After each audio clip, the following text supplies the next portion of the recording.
ఈ రోజున ఊర్వకల్ మన కుడిచెర్ల గ్రామం ఊర్వకల్ మండల్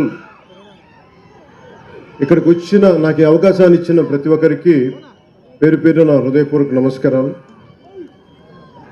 నన్ను ఎయిర్పోర్ట్లో నాకు స్వాగతం పలికిన గౌరవ పాణ్యం శాసనసభ్యులు శ్రీమతి గౌరవ్ చరితారెడ్డి గారికి, గౌరవ నంద్యాల పార్లమెంట్ సభ్యులు రాజశేఖర రెడ్డి గారి కుమార్తె, రాయలసీమ నీటి కోసం ఆయన ఎప్పుడు పోరాటం చేసిన వ్యక్తి. ఆయన మీద ఆయన ఎప్పుడు కలవలేదు, కానీ ఆయన అంటే నాకు అపారమైన గౌరవం. అదే స్ఫూర్తిని, అదే పోరాట పటిమని పుణికి పుచ్చుకున్న వారి కుమార్తె శ్రీమతి బైరెడ్డి సబరి గారికి కూడా నా హృదయపూర్వక నమస్కారాలు. అలాగే గౌరవ నందికొట్కూరు శాసనసభ్యులు శ్రీ జయసూర్య గారికి, కోట్ల అంటే చాలా ఒక రాష్ట్రానికి, ఉమ్మడి ఆంధ్రప్రదేశ్ రాష్ట్రానికి బలమైన వ్యక్తి, బలమైన ముఖ్యమంత్రిగా పనిచేసిన వ్యక్తి, మహానాయకులు కోట్ల విజయభాస్కర్ రెడ్డి గారి కుమారులు, గౌరవ డోన్ శాసనసభ్యులు శ్రీ కోట్ల జయసూర్య ప్రకాష్ రెడ్డి గారికి నా హృదయపూర్వక నమస్కారాలు.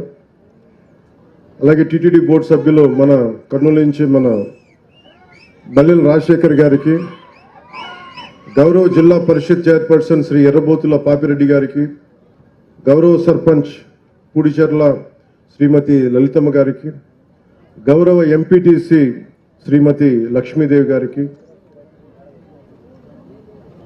శ్రీ జిల్లా కలెక్టర్ రంజిత్ పాషా గారికి, అసలు ఈ కార్యక్రమాన్ని ఒక మాట ఇలా చేద్దాం సార్ అంటే భారతదేశం ఎంత గొప్పది అనడానికి, ఎక్కడో బీహార్లో పుట్టి బీహార్లో చదువుకొని ఆంధ్రప్రదేశ్కి సేవలు చేస్తున్న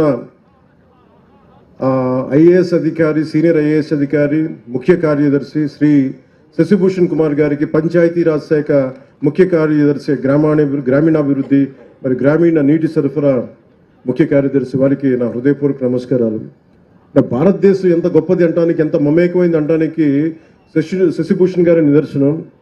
బీహార్లో పుట్టి పెరిగి ఆంధ్రప్రదేశ్కి సేవలు చేసే ఒక బలమైన అధికారి, వారికి నా ప్రత్యేకంగా నా ధన్యవాదాలు తెలియజేసుకుంటా ఉన్నాను.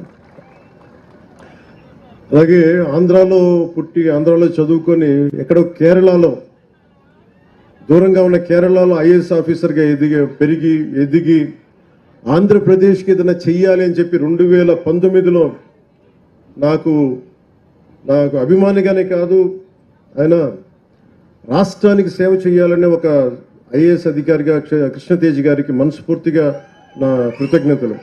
ఈ రోజున మనం రోడ్లు అంటే ఇద్దరు కీలకమైన వ్యక్తులు, ఒకళ్ళు శశిభూషణ్ గారు అయితే ఇంకోళ్ళు కృష్ణతేజ గారు. ఎందుకంటే ఈరోజు మనం పల్లె పండుగ కార్యక్రమం చేసిన, జాతీయ ఉపాధి హామీ పథకాలు చేస్తున్నాం, రోడ్లు వేస్తున్నా, దీనికి ఇద్దరు పూనుకున్నారు బలంగా. నేను ఒక మాట చెప్పగలను, నేను ఒక పాలసీని ప్రవేశపెట్టగలను, కానీ కృష్ణతేజ గారు కానీ శశిభూషణ్ గారు కానీ ఈ మాటను ముందుకు తీసుకెళ్లి క్షేత్రస్థాయిలో 100% సీసీ రోడ్స్ అయిపోయినాయి మన కర్నూలులో. అంటే దాని కారకులు ఒకళ్ళు శశిభూషణ్ గారు, కృష్ణతేజ గారు అయితే ఇంకొకళ్ళు రంజిత్ పాషా గారు కలెక్టర్. ఇందాక వేదిక పైన చూస్తూ ఉంటే అందరూ నందికొట్కూరు అందరూ గ్యాంగ్ అంతా చేరి కర్నూలు నేను అభివృద్ధి చేసుకున్న తప్ప మిగతా జిల్లాలు నేను ఎందుకు చేయట్లేదని మిగతా వాళ్ళ మీద అడగాలనిపించింది. మీరందరూ గ్యాంగ్ అప్ అయిపోయి మీరు చేసిన అభివృద్ధి ప్రజలకు మంచి జరుగుతుంటే నాకు నిజంగా మనస్ఫూర్తిగా చాలా చాలా ఆనందంగా ఉంది. మీ అందరికీ నా హృదయపూర్వక శుభాకాంక్షలు, అభినందనలు. అలాగే షణ్ముఖ్ గారికి, ఐఎఫ్ఎస్ అధికారి, డైరెక్టర్ నరేగా, వారికి కూడా అంటే మేము నరేగాకి తీసుకొచ్చినప్పుడు గత ప్రభుత్వంలో సరిగ్గా జాతీయ ఉపాధి హామీకి పథకం కాదు, మొన్న గౌరవ శాసనసభ్యులు కూడా అసెంబ్లీలో మాట్లాడుతూ జాతీయ ఉపాధి హామీ పథకం సగటు బతుకు తెరువు లేకుండా ఇబ్బంది పడుతున్న కూలి సోదరి మండలికి చేయడానికి ప్రవేశపెట్టిన పథకం ఇది. అలాంటి పథకాన్ని దుర్వినియోగం చేసి ఇది రాజకీయ ఉపాధి హామీ పథకం అయిపోయింది. గౌరవ శాసనసభ్యులు తెలియజేశారు మన అసెంబ్లీలో. అలాంటివన్నీ ఎదుర్కోవడానికే షణ్ముఖ్ గారిని పెట్టాం. అలాగే వారితో పాటు మనకి శ్రీమతి నవ్య గారికి ఐఏఎస్ గారికి కూడా జాయింట్ కలెక్టర్ కర్నూలు నా హృదయపూర్వక నమస్కారాలు. అలాగే ఐపీఎస్ శ్రీ కోయా ప్రవీణ్ గారికి deputy inspector general of police వారికి కూడా నా కర్నూలు రేంజ్ హృదయపూర్వక నమస్కారాలు. అలాగే యువ ఐపీఎస్ అధికారి శ్రీ విక్రాంత్ పాటిల్ గారికి నా సూపర్ ఎస్పీ ఆఫ్ కర్నూలు వారికి కూడా నా హృదయపూర్వక నమస్కారాలు.